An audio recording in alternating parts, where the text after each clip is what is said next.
This morning's commentary comes from contributor Mark Whitaker, whose new history on the roots of the Black Power movement comes from our sister Paramount Global company, Simon & Schuster.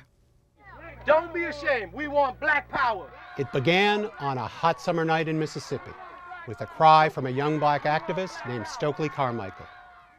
The birth of Black Power in 1966 also saw the spread of afros, dashikis, and the first celebration of Kwanzaa. Seen as radical then, its pioneers highlighted issues that are still very much with us today. To secure voting rights in Alabama, Carmichael pushed blacks to form their own political party with a striking panther logo. Borrowing that symbol in California, Huey Newton and Bobby Seale created an armed patrol to monitor police. Yet for white Americans, Black Power rang of menace. In polls, whites suddenly opposed even nonviolent black protest by 2-1.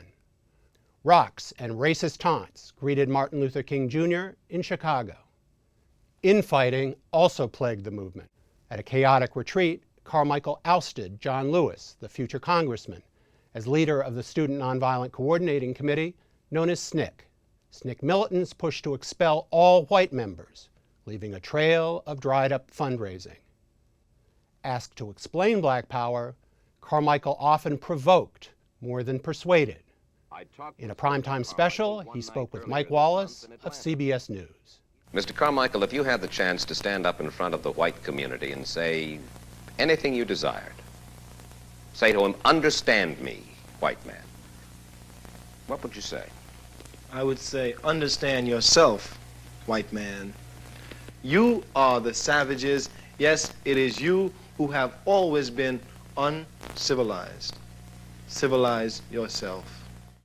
For today's Black Lives Matter movement, the tumultuous history of Black Power offers lessons and warnings about the importance of messaging, unity, and cross-racial alliances. Yet beyond politics, Black Power had a deep personal meaning.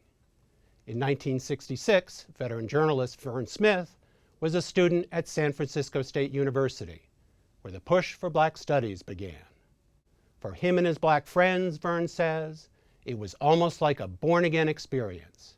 We were no longer Negroes. And those African dashikis that remain a symbol of proud black identity? Well, Vern admits, we didn't even know what dashikis were before then.